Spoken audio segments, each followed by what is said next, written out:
This is the Horse Radio Network.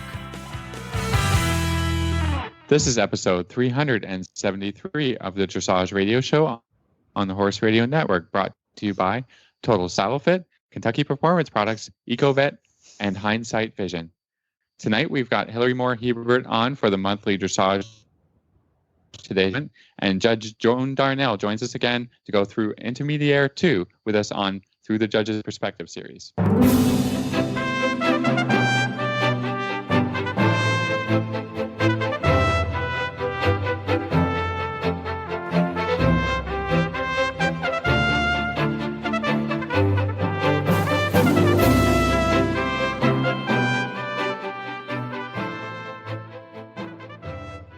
This is Reese Koffler-Stanfield from Georgetown, Kentucky. And this is Philip Parks from Rockwood, Ontario, and you're listening to the Dressage Radio Show. Hi, Reese. Hi, Phil. How are you? I'm doing well. How are you surviving your surgery, your small issue there? I had knee surgery last week. They took out 50% of my meniscus, so I don't think that's good, but you don't need 50%, obviously. Then apparently not. I don't need it. I think it was slightly more complicated than they thought it was going to be, but it's okay. It's a little easier than a repair. I have had a meniscus repair before, and that was really tough. This one's a little bit easier. They took it out, so it just has to heal. So I'm off riding for just a little bit, but it's super hot here, and I sort of did that on purpose. The horses honestly can have a little bit of a break. It's going to be close to 100 degrees this weekend, and I have awesome riders here. And my sister, shout out to my sister Lindsay, who has actually been working on getting in shape just so that she could ride hello for me while I'm off, which was pretty awesome. So she's been working really hard to get that done. So that's been great. And everybody here is awesome. I have such a great crew here at the barn. So shout out to my whole MCF team for everybody jumping in. Sounds like you got it under control. Yeah, I think so. Or as under control as one could have it, which is nice. So all is well, and I hope to be back in the saddle in a couple weeks. So. Good luck. Yeah, good luck. Thanks. Well, we're recording a little early this week because I'm off to a show on Thursday when we normally record. So I know we're Tuesday night. Exactly. Yeah. We never record on Tuesday night, but I told Phil I'm not particularly that busy right now, so I hobbled in. Oh, you got the time, yeah.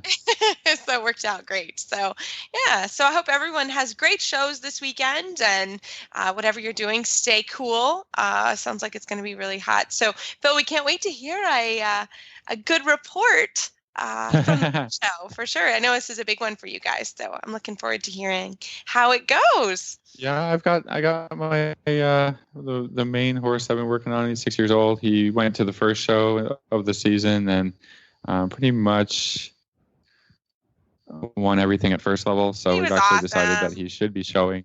Yeah, he was awesome. He was in the 70s for every test. So we decided, okay, it's now for him to actually show at the level in which he's training, which is third level. So now he's got to be a big boy and do a couple of flying changes every day and figure that all out. So I know that's a big jump. He can talk to Hello about that for sure. That's a big one. So we can't wait to hear. Yeah, we can't wait to hear how it goes for sure. I'm excited for you.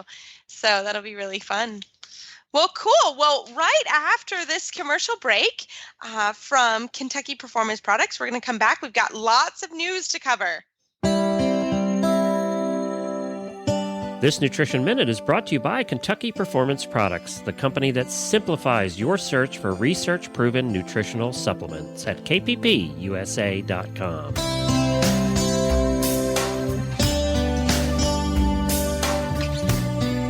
Spring is here, and so are pastures full of luscious green grass. Spring grass is high in vitamins, minerals, and sugar. Most horses have little problem adjusting to the changing sugar levels found in spring pasture, but for at-risk horses, grazing on sugary grass can lead to big problems such as colic or laminitis. By paying attention to daily temperatures and following a couple of simple rules, you can limit your horse's access to such sugar-laden grasses.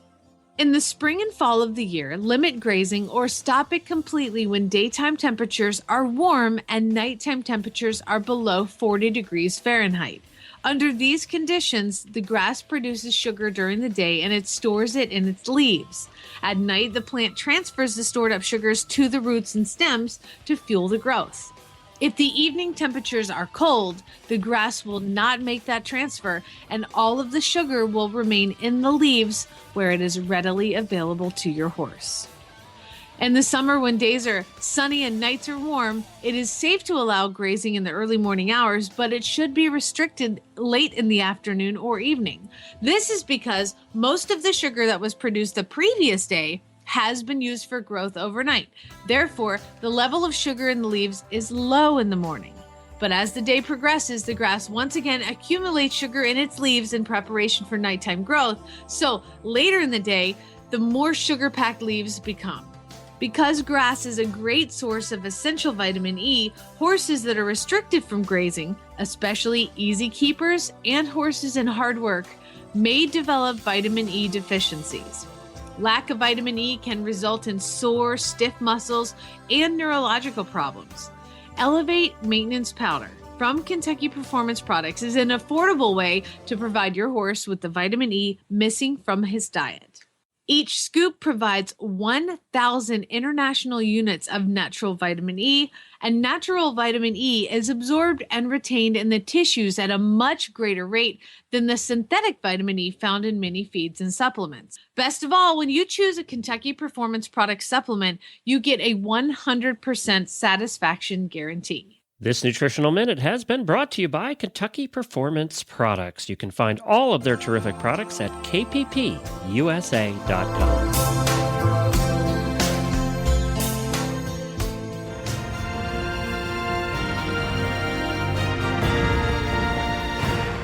Okay, Phil, this is a big week for us for the Olympics. It is like, I heard on the news today, 17 days away to the opening ceremonies. So the teams, I know, that's what happens when you don't get to do much other than watch TV and read books. But so 17 days away. And tell us what's going on. There have been a lot of teams that have been announced. So you've got the list for us. Well, I guess first and foremost, Germany, at Aachen, their selection for their team. So we've got a German team, which is a very strong team. I don't know if you watch the scores coming from Aachen, but huge I think they had 3 riders in the Grand Prix score over 80 and 3 riders in the special score over 80%. That's big. That's big. Huge. Yep. So we have Christina Borching-Spreche and Desperados, Dorothy Schneider and Showtime, Isabel Wert and Weigold, and Sonika Rothenberger and Cosmo. It will make the German team, and those are all very strong riders. Desperados, very experienced. Weigold is sort of a newer ride for Isabel. It was previously ridden by her. She's amazing. And her professional rider was riding this horse, and then she took over the ride, and they had some very big scores. I'm really excited to watch, and I think all these riders are amazing. So good luck to Germany, right? Yeah, for sure. They're going to be fun to watch. What else do we have? We have the Dutch team, of course. We'll just go down the list here. They also had their selection not at Aachen, but at their own Dutch championships. Where they selected Dietrich von Silvout with Orlando, Hans-Peter Minderhout with Johnson, which we've seen this horse quite a bit, Edward Gall and Voice, and back on the A team going to the Olympics, Adelinde Cornelissen and Parseval. I think he's 19 this year. Yes. Apparently he's looking better than ever. So super. I'm excited. Did she go to London? She went to London, but it was here. Silver team medal in London for the Dutch team. So it was heartbreaking here at the WAG when that horse bit his tongue. Oh God, it was heartbreaking. Blood in the mouth, and she didn't get to go in. Yeah, she didn't get to go in. Yeah, yes, crazy. It was awful. So I'm like, I pull for her because I'm like, oh God, that was so sad to watch. So I'm looking forward to seeing how they do, and definitely a good shout out for them for sure. this is an experienced team on for the Dutch Olympics, and we wish them all the luck.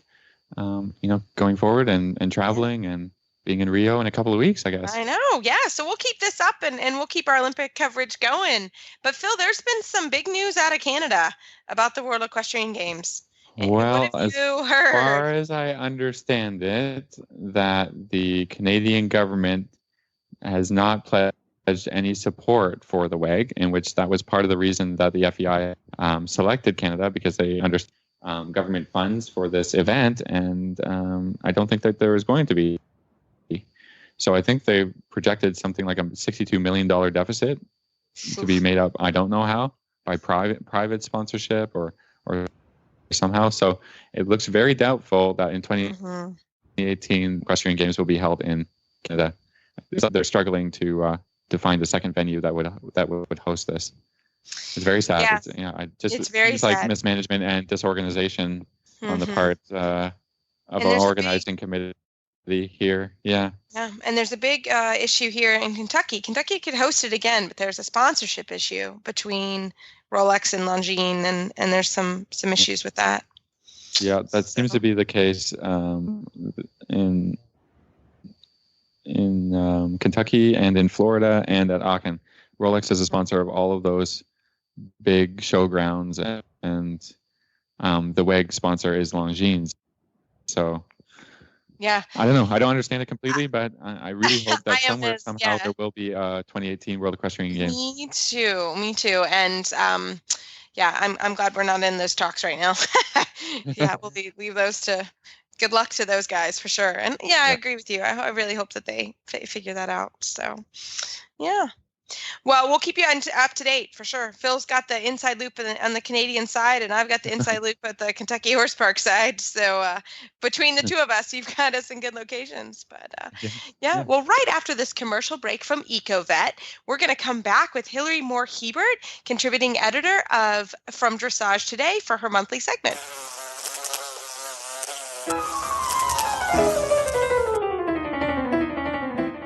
Wouldn't it be wonderful if your horse could enjoy a zone of repellency from pesky flies?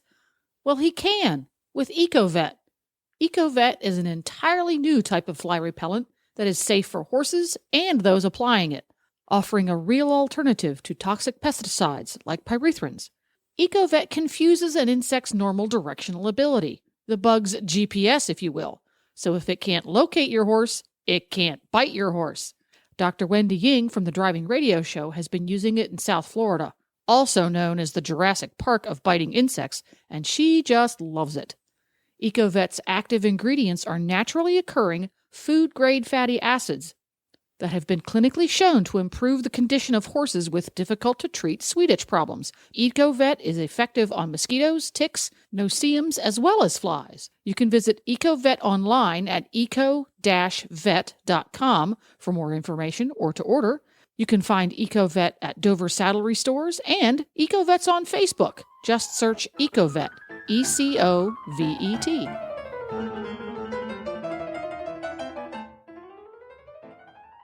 Well, this evening, we are so happy to have our favorite segment of the month, Hilary Moore-Hebert, from our contributing editor from Dressage Today, is on. Hi, Hilary. I'm happy to be doing some horse-related thing that doesn't involve being outside for a very hot second, because I believe it's supposed to be without the humidity, which Maryland is famous for, I think 99 on Sunday. So it has been very warm here.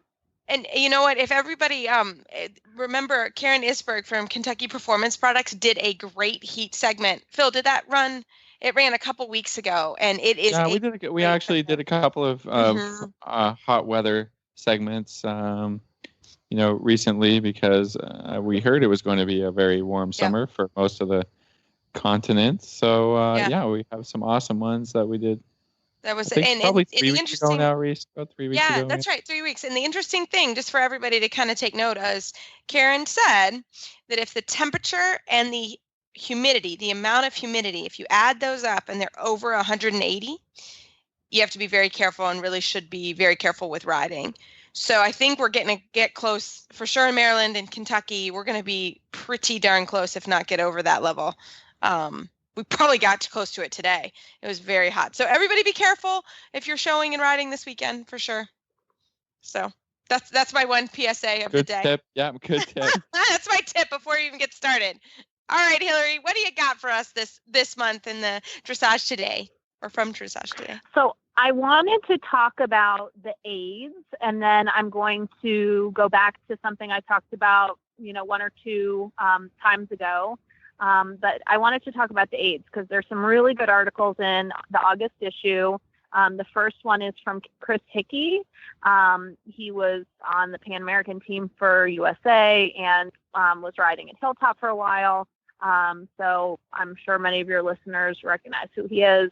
He's a professional rider, and he was talking about how the aids, you need to think of them on a scale of 1 to 10. And the ideal goal is to have it be that if you put a soft aid on, your horse goes forward. But say you put your aid on at a level of 3 out of 10 and they don't listen, it's okay to go to 5 or 6 and ask for the response. And I like this a lot because I think from my days back as a jumper rider, or an eventer rather, going over fences, if your horse stops and doesn't go over the fence, you take a crop and you get him one on the shoulder. And I think as dressage riders, we want everything to be about finesse and everything. But if you go to ask for your horse to go from trot to canter and they don't listen, it's the same as them not going over the jump. And so you don't get to the point where you say, okay, I'll give you 55 times around before you go to canter, and maybe I'll, ask you nicely with a little bit of like a voice and a kiss. Go forward and listen so that you don't have to be the nag, and have it be like that transition is going over that jump where you say, now is now, and I'm going to go from a 3 to a 5 or a 6 out of 10 and really expect that you listen to me. So I liked that as a way of thinking because it, I think, says, let's do this now, and it keeps you from being a nag, and your horse also becomes more responsive. Yeah, no, I think that's just a really cool way of sort of quantifying what the age should be, because that's a lot of questions people give is like, well, how much age should I give? And I like to think one to 10, 0, obviously no aid, and then 1 to 10. And I always say to my students, start with a light aid. So I like that. You can say start between 1 and 3, and then if you need to go up, you have somewhere to go up. But I like just having sort of that idea of there's a scale. I like that. I like that a lot. Phil, how about you? I think, thinking about this I think this is the biggest difference between, or one of the very large differences between the amateur riders and the professional riders. I think when you watch a professional rider or, somebody who's riding who you really expect, they have a very clear idea about what the expectation from the horse is for the aid that is put on. And so, when you ride 5 horses a day, you can't be asking with a 9 all day long and the horse is not respecting you. I think it's just makes a lot of sense that, when I sit on a horse, I expect a 10 response from a 2 aid all the time, and just really consistently doing that. And I'm sure both of you guys teach a lot of lessons that is centered around that theme. Is, ask quietly and expect to get a response. And if you don't get a response, it's fair to ask more strongly. That's it, right? That's the basics of training a horse, right down to, I always talk to my riders about just in the beginning, all you need is the gas pedal and the brake, and they have to work very, very well. And I like from there, you can develop the horse. And I like how also it's out of 10, he says put it up to 5 or 6, because also, you don't want to be going to 9 or 10 like a crazy person, which, unfortunately we've all seen in our lifetime where people get frustrated and suddenly it becomes too much. So I think it's nice to think go from a 3 to a 6. He's also not saying go from a 3 to a 10 right away. Because It may be that just as, you want the light aid, it might be if you're going in trot, for example, and gripping with your leg, you think you're squeezing lightly, but it might be that your horse feels, oh, maybe they're just gripping a little bit harder because they lost their balance. Then to go at them and say, you're going to do this, you jerk, is also not fair. So I really do like that it start with a light aid, but also, give your horse the benefit of the doubt and bring it up a little bit. And then, ask yourself, did I have clarity in that when you got that answer? Yeah. Yeah. Very good point. Very good point. Well, but I think that's just something to remember. You don't want to be in the 10, 9, 10, 8, 9, 10 range. Like, you don't want to be up there. And if you have to be there, okay, you should be there for a very specific reason, or you're trying to get a response. But, as Phil said, I don't want to be up in that range. I have too many horses to ride, and I get tired, and you shouldn't have to be there. So I think that's just a good reminder. But you want to be sort of stay in the low range and then move up if you need to, but go back always to the lighter range, because we always want our horses to be lighter and more responsive. So And to be I love fair. it. Yeah, And to be absolutely. fair. Oh yeah, Absolutely. yeah. I mean, I you don't want to be up in that range at all, because then you're not fair. Well, we've all had to get angry with the horse, like Hilary said. When you go over a jump, the horse doesn't go over a jump. You have to spank the horse. Okay, but that's not the point of what we're doing and trying to do with our horses. So love it. I love it. Hilary, what's our next one? So the next tip is also about aids, and I thought this was neat. It's an article about how the para-equestrians, the Paralympic riders, deal with riding without. And there was one point that also referred to the aids, which I thought was interesting to think about, is when you're left without the ability to apply one of the sort of able-bodied aids, then you need to really think about what your circle of aids are, how you're replacing them.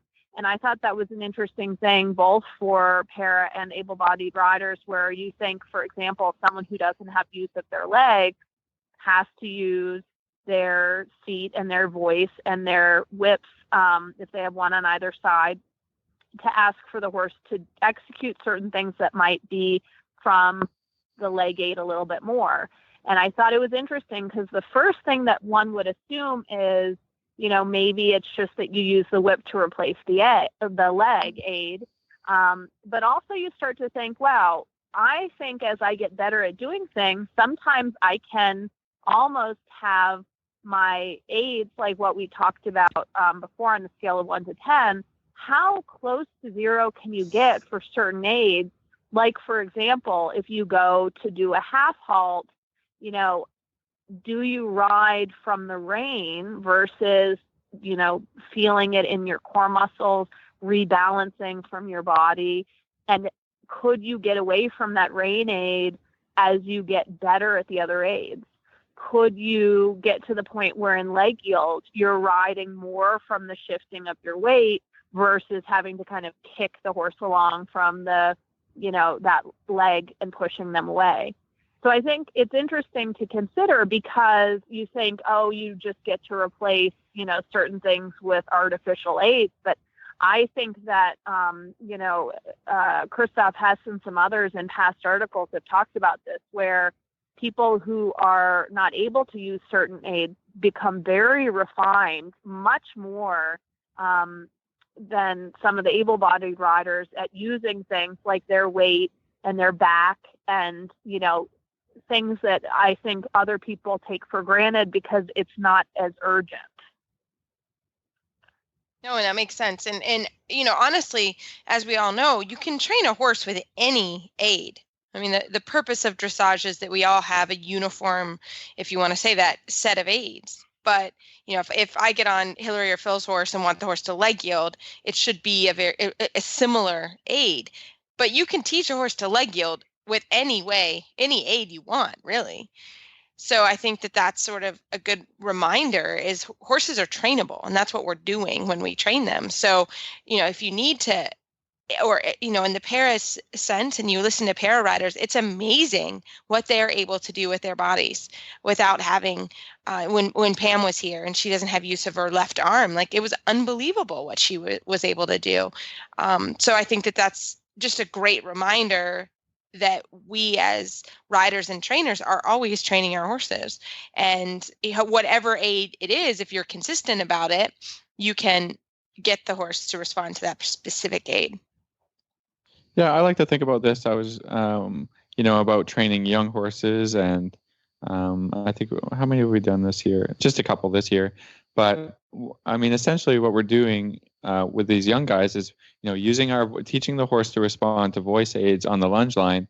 And then when we get on their backs, we substitute the voice aid for the leg aid, using them in combination, to train the horse. When you first get on a very young horse, and I think everybody who's sort of done that, had the first ride on a horse, or, they don't understand anything. It's not like a kick on the side is a universal understood aid for a horse, or a pull on the reins for brakes or anything like that. I mean, we train them to do that. So like you guys are talking about, you can train them to do anything as long as you, reward them for the behavior that you expect to a stimulus. So, as riders, sometimes when we have our amateur riders, or, in lessons, and we just have a situation that's not working, the horse doesn't go forward from the leg or whatever, we say, use the voice, use a cluck, or use a little bit more whip, and sort of try and get around the, a rider having maybe a weaker leg, or, weaker arms or whatever, to try and just achieve the desired goal in another way, and then maybe substitute back in for the quieter leg or something like that. So, I mean, training horses can be very hard, but you can figure it out. You can think of different ways that maybe you haven't approached before to get the desired response from the horse, and to help the horses understand better. I mean, I like it so much because there's just so many different ways to achieve the same goal and to do something else. So I think that, use your brain. I think that's the most important thing in training is figure out what's going to work for you and your horse. And that's I had a huge light bulb moment when you said that, like always, whenever you're talking, because you're so smart. This is my dorky mom comparison, first of many you guys will get to hear. But we were talking today about how you can teach little babies sign language. I'm sure everyone knows that this is a popular thing that people are starting to do. And there's a concern that it makes kids slow to develop language, because why would you learn to talk if you can develop sign language? Yeah. But it's interesting what you just said with the lunging, where you teach a horse to go forward, for example, with a voice, so that when you get on, you can use the voice and then also translate the leg. I'm going to repeat something that I take my child to baby gymnastics, so you can judge away, but they said today in class is that sounds like fun. Yeah, I think baby gymnastics sounds fun. When kids learn sign language, they actually are better at language skills. And this is now my connecting. My instructor didn't tell me this because she doesn't ride dressage, but when a horse learns the voice aid, they will be better at processing the, leg, seat, hand, or whatever aid, right, to go forward or back, because they understand the first. And it's the reverse. Like, you have a baby who can't talk, and you say to them, more, I want more food. And then you pinch your hands and push them together for the sign. And then you give them more food, or you say more book, more of anything. Every time you do it, you say more and you pinch it together. Kids can't talk as fast as they can sign. And so it allows them to process. So there will come a day where they will start pinching their hands and pushing them together to ask for more before they understand the way to say the word more. I argue, it's sort of an easy connection. Horses can much more easily understand if you say, canter, and they go forward, versus outside leg back, inside seat bone forward. I push my weight on and on and on. That's very complex for them. But if you say canter, they understand it. You just do it. Yeah. Make it simple. And I like that, because to me, this is the light bulb part, is if you or your horse are having a misunderstanding of the aid, how can you go back to something that easier, right? Like More if you simple. can't get the Sure. canter, how can you get an aid and then overlap it again with the, riding aid for it? And it might be that you can get it. Yeah. Yeah, Yeah, it's worth a try, right? It's worth a try. Go backwards a little bit to go forward again. I think most of our horses were taught most things on the lunge line before anything else. So, Or you taught them, Yeah. and that's the reason you're teaching and you spend that much time so that you can say that. Or even your instructor, we've all been there when you say trot and the horse trots. So I have some Yeah. horses that I can't say trot. I have to spell it or say T or say something because yeah. they know they know they're listening to me because I train them and they're looking and listening to me saying, oh, she's telling me to trot. But And the so- rider goes, I didn't Yeah. do I anything. And didn't, you're I like, didn't ask okay, him. that's okay. Oops. I'm sure we we've all train had them. those moments too. Yeah. Yeah. We're like, We oh, train that was a great transition. The rider Yeah. was like, I was Got just it. sitting there. Well, and Okay, I well, think that you works can too. then break it down. So yes, it kind of does become a trick for a second. But then you can get back to the riding. I know a person who will remain nameless, who's a very elite rider, told me one time that they were having a hard time teaching their horse piaffe passage transitions and from, riding. And so what they did is they got on the horse's back and someone in hand helped them with the piaffe passage transition. And when that happened, they tickled the horse with their left hand, I think, with the two left fingers. They itched their withers and then they praised them, and they did it about 100 times. Then they took away the ground person, rode the passage, and went to do the piaffe transition by just tickling their withers Just with doing their the two tickle. fingers. Yeah, sure. That's the Yeah. same Then thing the as horse the aids did for it. piaffe, yeah. Then they went back and added the aids to it. So then you can start to refine it, right? But first you have to have them understanding that you even want the piaffe to begin with.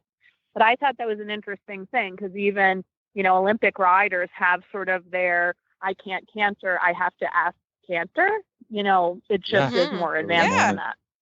Yeah, but they're basically doing the same thing, or they're training their horse maybe slightly differently than the conventional method. And But the that's conventional- yeah. yeah, Just because it's we're horse conventional trainers. doesn't always mean it's the best. Yeah, and we're horse trainers. I mean, that's what we do every day, and you do even when you're riding your own horse. You're always training that horse. So, if you are doing it maybe not the correct way, there's a reason why maybe the horse won't do it. Or if you do it. I think we've all been there and sat on horses that are really good in the show ring, but they've only had one rider their entire career. I went to look at a horse not that long ago. It was a Grand Prix horse, and it was for a student of mine. But that horse had been ridden for a long time by one rider, and that rider started it when it was 4 and was a kid, and then was selling it to go to college. And it was unbelievable because she had an unbelievable connection with that horse. But we got on the horse and yeah, we could get it to kind of do things, but they had their own language, and that was tricky. That was we didn't end up buying the horse because of it, because it was just going to be a little bit too Well, challenging. how do you retrain that? Not retrain, Yeah. but develop Make the it- relationship, and it's Yeah. very hard. It's Yeah, very so hard. that's Well, why there's and you see some horses that riders are very asymmetrical, and talking about the 1 to 10, the tempi changes, it really is like a 3 and a 5, a 3 and then a 5. To ask, the right lead is a 3, the left, or probably more likely they're a stronger right, the left is a 3, the right is a 5, but they've figured out how to make the horse straight. The horse just ignores that it's not the same.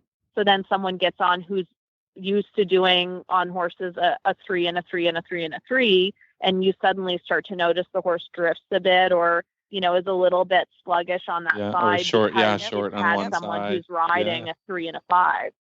Yeah, Interesting. So- Interesting thoughts today. yeah, it is. I like the discussion. Thanks, Hilary. Yeah, More to think about. love it. So what's our last tip of the day from Dressage Today? So the last tip of the day, I had talked about a while ago about how we had done an article with someone who has been doing, so to speak, Skype lessons with her instructor. So I found out exactly how they do it, and it's way cooler than, so I imagine were 50 people involved in this whole process. But what they did is they got, and I don't know very much about technology, but they said it's, I don't know if it's an actual HD high definition or they just meant something very high definition. It's like a camera similar to the new baby monitors or a security camera that can pan, zoom, and go, all over the place. And you set it up on something that is, mounted, and you connect it to the internet, and you have a landline telephone. Probably would be easier, but I'll explain some other options after that. But the instructor goes on the internet just as though you were checking in on your full cam or whatever. It's just much higher definition. And they zoom in and out. So you don't have to have anyone but the rider on the rider's end. They turn the thing on remotely. Yeah. They watch it remotely. And then what they do is they call the landline that's hooked up to a speakerphone, or I'm not sure this would work in my arena no matter what I did. You could call a cell phone and have a Bluetooth headset in. But I think with the reception in and out, I would probably pick figuring out a speaker system and how to wire your telephone into it. And it was just a landline call. But you can get a riding lesson. I think you can still do a headset on a landline. Yeah, that's cool. It's just a question of, once you get to the other side of the arena, do you have the same reception? I don't know. But I think, enough of everyone in the world now understands Bluetooth and on that you could figure that part out very easily.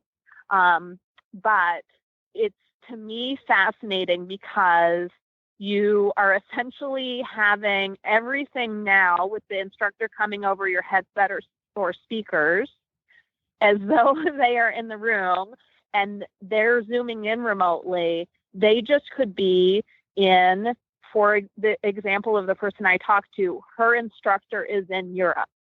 So she is in Maryland and she takes riding lessons on a regular basis with someone who is in Germany. And with the time difference, he goes and has dinner and does all his things, and he sits down before bed and he gives her a riding lesson and then calls it a day.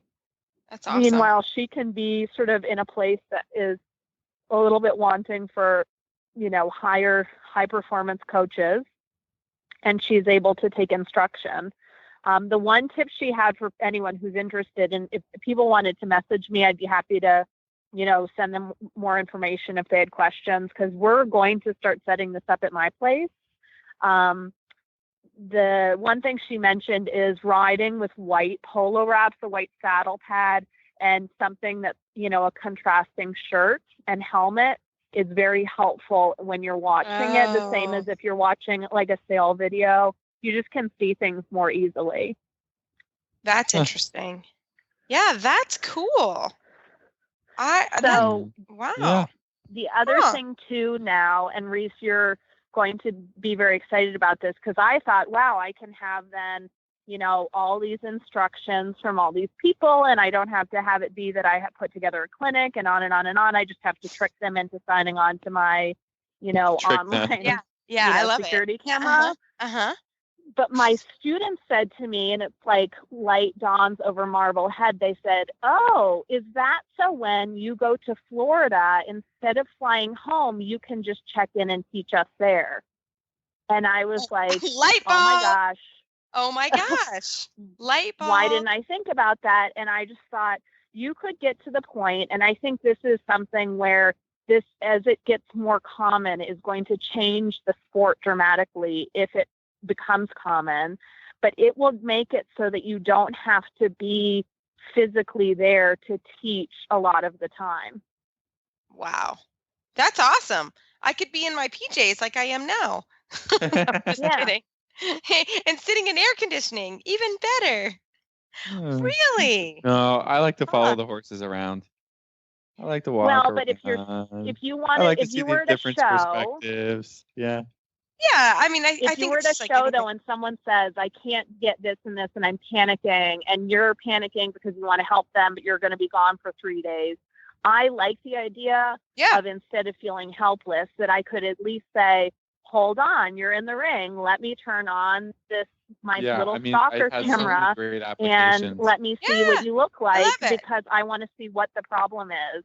And, you could then watch them and have it be that in real time, no matter where you are, you could sort of check in and see what it is that they're struggling with.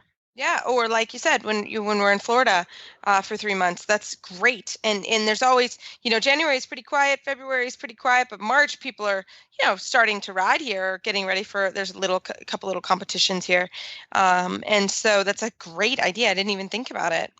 You're so smart, Hilary. I can't love wait it. till there's Well, like it's a my student who robot thought of Phil, that and I part. can, yeah, A robot Phil. robot Well, Phil. I'm gonna give I love robot Phil a Phil. whip, a really big whip, and he'll stand around for me. Robot Phil. Oh, robot Phil. All right, everybody can write in and let us know what please draw some pictures if anyone has artistic of robot Phil. That would make our Hillary and my day. Give him a Piaf whip for sure. Give him a Piaf whip and some sugar. Well, Hillary, as always, thank you so much. Yeah, I'm gonna end the segment on the high level. But Hillary, thanks so much for coming on. And how do our listeners find you online? They can find us at dressagetoday.com, as well as on Facebook, Pinterest, YouTube, and Twitter. And as far as contacting Robot Phil, you will have to ask him about that. Yes, please write some Okay. pictures for us. That would be amazing. We'll put them on the Facebook page, everybody. Hillary, thanks so much, and we'll talk to you next month. Well, right after this commercial break from Hindsight, we're going to come back with Joan Darnell. She is going to do the second installment of her From the Judge's Perspective on the Intermediare 2. Hindsight Vision Systems, offering horse owners durable, portable, wireless, rear-view vision cameras with tons of versatility. Hindsight Vision Systems' Journey line of wire-free camera and monitor systems is available in both standard and wide-angle versions. Hindsight Vision Systems are rugged. Both camera and monitors are water and temperature resistant. Hindsight Vision Systems are also robust, with the ability to transmit signal for up to 1/3 of a mile, and there are hardwired and wireless installation options. Hindsight systems are versatile. You can pair up to 4 cameras with a single monitor, and several mounting options are available. Visit www.hindsightvision.com to order yours today. www.hindsightvision.com. Well, Phil, for our total saddle fit tip of the week, we have S Judge Joan Darnell back on to talk about the Intermediare 2, and I hope everybody is enjoying this segment as much as you and I are. You very rarely see it written. Yeah, that's right. So I'd love to talk about it and talk about the intricacies of this very difficult test.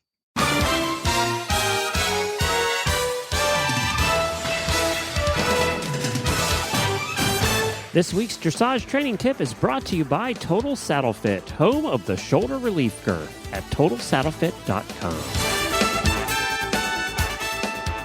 Well, tonight we have Joan Darnell, USEF S Judge, back for the second set of our series on the Intermediare 2. Joan, welcome back. Well, thanks. It's good to be back. Well, we're happy to have you. And so we wanted to start this Inter 2.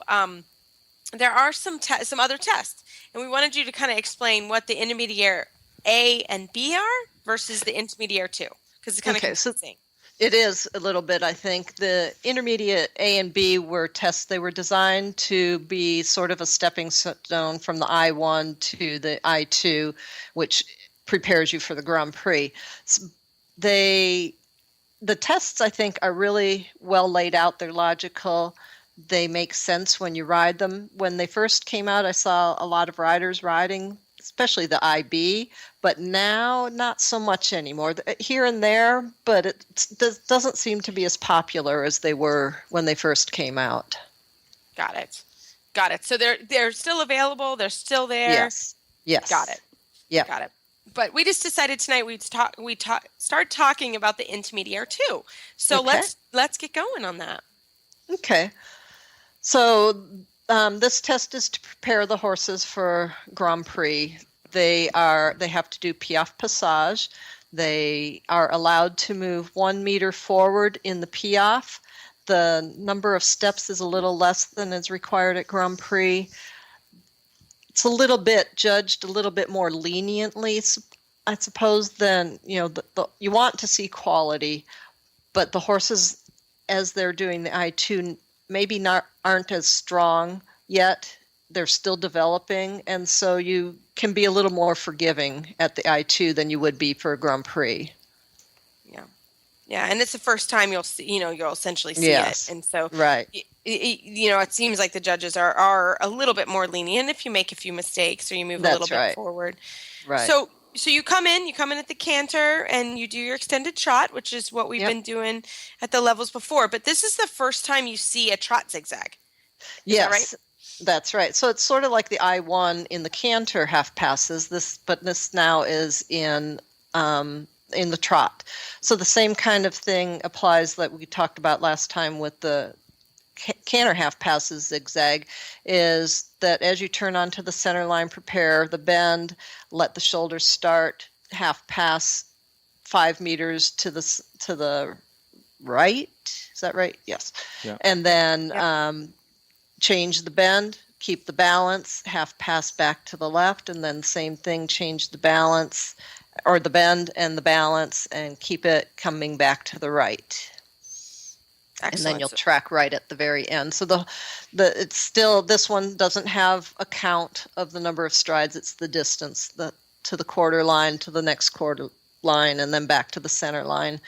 But the same qualities, that the regularity of the trot, the bending equal to both sides, that the horse stays balanced, that the legs cross, that he shows some cadence in the trot. Those are all the things that we're going to be looking for. Excellent. And then you come off of that, and it's your first transition to passage. So Right. What are you looking for with that?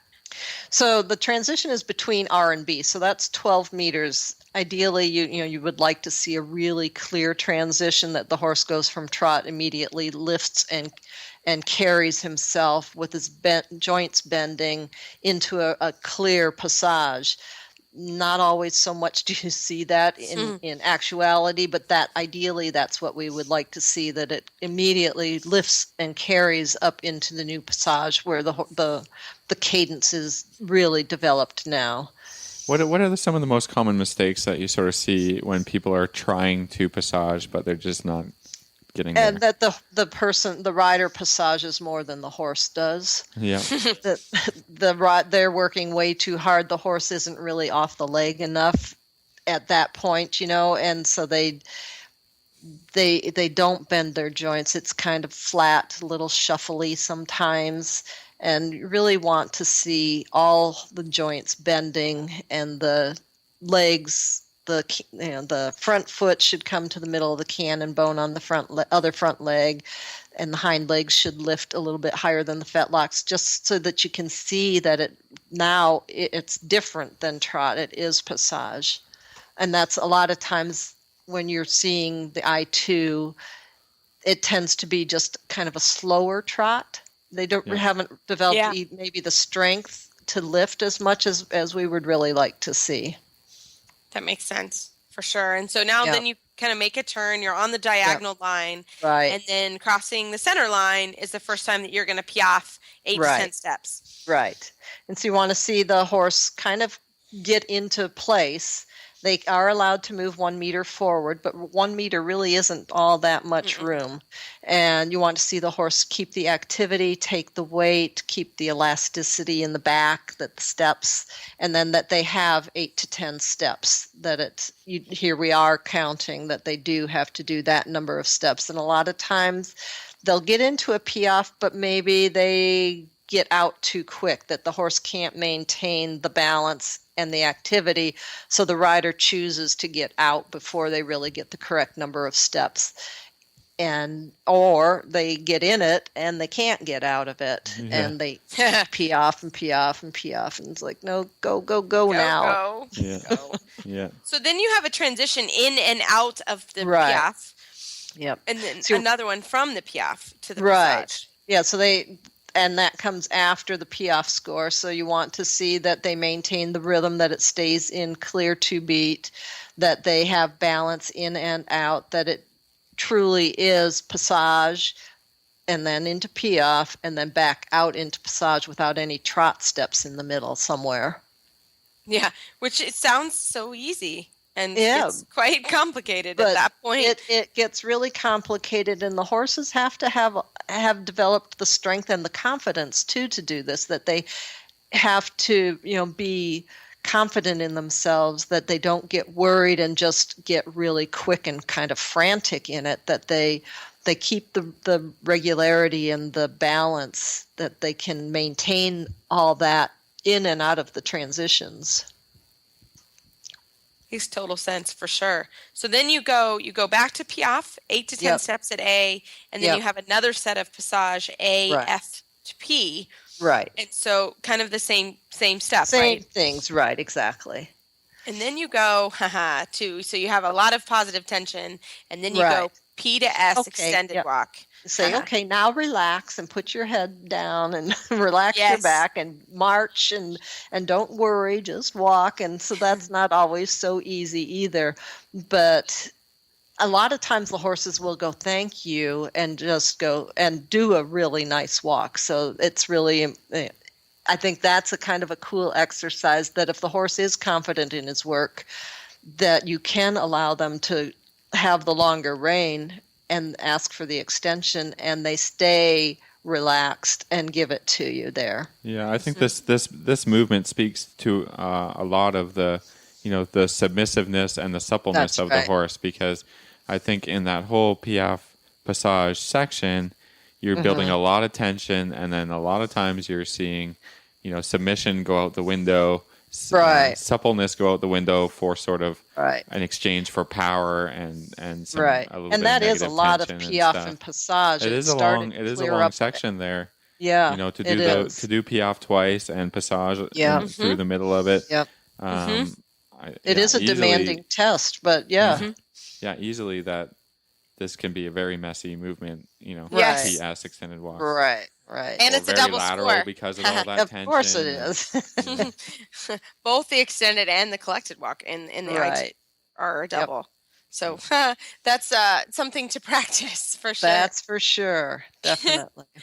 So we go from the collected walk right into a medium canter, right? Yep. And the transition or the flying change is included in the medium canter. So you want to make sure that your horse builds the canter, that it's uphill, that it covers ground, and then in the flying change that they actually come back into collection first, that they stay straight, and then that they change before they do the turn into the corner, so that the horse can show a straight flying change. And a lot of times you don't see that. They use the corner, riders will use the corner as a means to collect the horse, and then the change isn't straight. It's already in the turn. So Yeah, it's a you little lose- bit late. Yeah. That's right, lose points there. Yeah, don't do that on the last step of the diagonal line. Yep, that's right. That's right.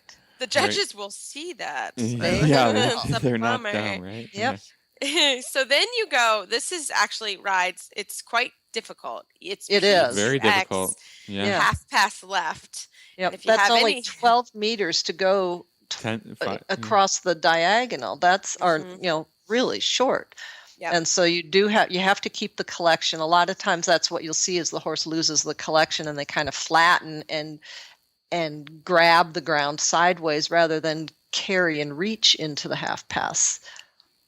Yes, and that is tough because then you've got to get set up for the pirouetted Yep. eye. I think if That's this, right. if the half pass is ridden well in that good Yes. collection and activity, that Right. movement can really help the pirouette. That's exactly right, because you're asking the horse to sit and carry a little Yeah, bit and then into all of a sudden in you're that ready to turn. I Yeah. think that ride's actually quite nice if It should ride if really. you have a horse that half passes. if you have a horse that can That's do it, or if you've done the training that is gonna. or if you're working with a very old stiff horse, that is not so Yeah. easy.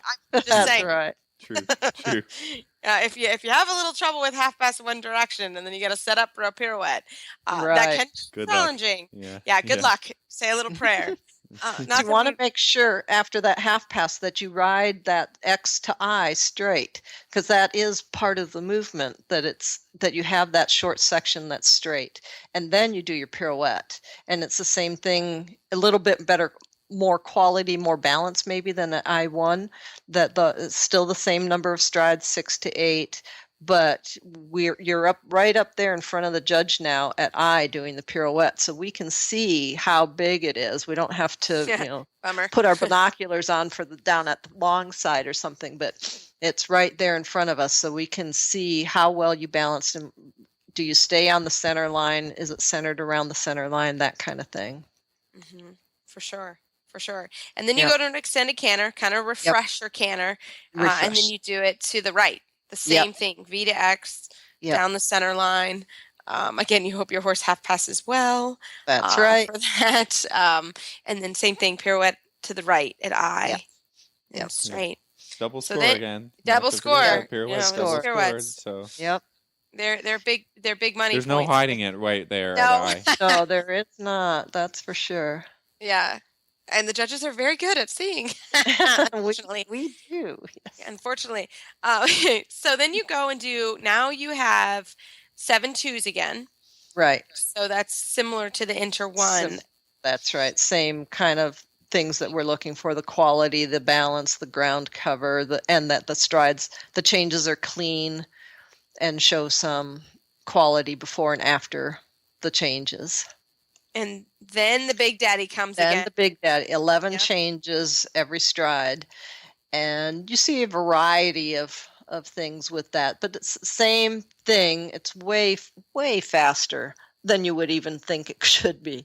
Yeah. But you can't wait to ask for, if you count, you have to keep counting. If you count and then go, take a breath, you've already missed the second change, and then you're late. So you have a 2 in there somewhere. So you just have to start counting and don't stop until you hit 11.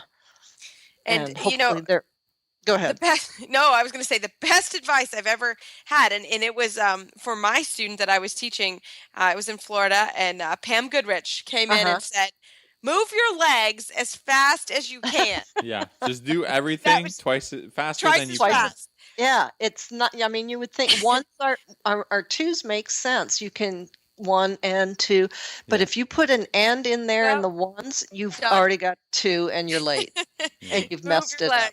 Yeah, move your legs as fast as you can. That's all right. I tell people when they're ready for ones. I'm like, you need to move your legs literally as fast as you think you can move them, because you're probably still moving them too slow. That's right. I very think that's true. the biggest mistake. Yep.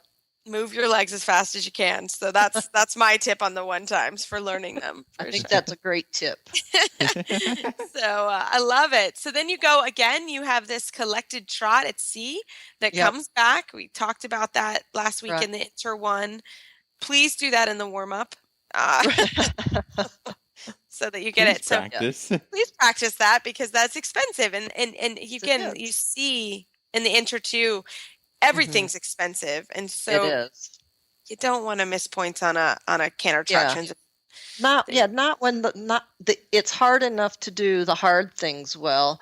The easy things, make sure that you practice them so that you can do them well and get the maximum points that you can for all the easy stuff. Yeah, it makes total sense. So you have an extended trot, you trot at C, you have an extended trot, and then some business happens again. So how does that work?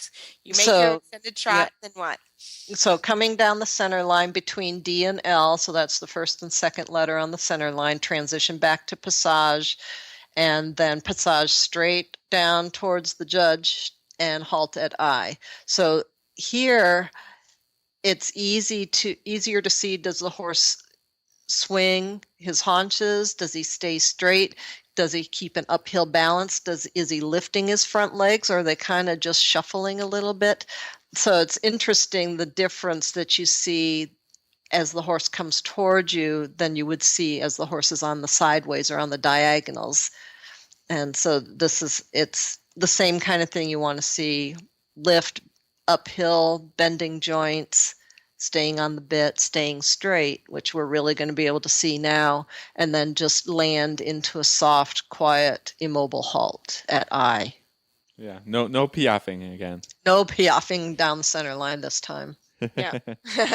It will come next week. We'll talk about it, but it will come, but not in this particular Not test. in this test. So this last passage tour is maybe a little easier as long as your horse can stay straight. because there isn't any piaffe, so there's no transitions. They just come down center line and then halt. Fantastic. Awesome. Well, Joan, thank you again so much. This was lots of fun. And how can our listeners find you online? So I'm always happy to answer emails, and you can reach me at joan@dressage.us. The saddle fit solution you have been waiting for is finally here. TotalSaddleFit.com is proud to introduce the Shoulder Relief Girth. This strategically shaped girth actually moves the girth line of your saddle back over 1 inch, thereby freeing your horse's shoulders from the saddle. Traditional girths pull saddles up against a horse's shoulders and often over the top of the shoulders. The Shoulder Relief Girth's recessed ends allow for the billets to buckle into the girth farther back to give your horse unparalleled freedom of motion. We are so certain that your saddle will fit better and your horse will be more comfortable that for a limited time we are offering a 30-day, 110% money-back guarantee. If you are not totally satisfied with your shoulder relief girth, send it back for a full refund plus 10% of the purchase price. Don't wait. Order now for the best saddle fit solution available. At TotalSaddleFit.com. Visit TotalSaddleFit.com. Well, everybody, I hope you enjoyed today's show. And as always, please send us email and Facebook shout-outs. We love them. And you can find our show notes and links to today's guests on our website, dressageradio.com. Like us on Facebook, just search Dressage Radio Show. Follow us on Twitter at Horse Radio. My website is maplecrestfarmky.com, and my email is reese@horseradionetwork.com. You can find me best probably on Facebook, and my email is philip@horseradionetwork.com. I'd like to thank our sponsors this week for allowing us to put on a great show. Everybody, keep your heels down and your shoulders back, and we'll talk to you next week.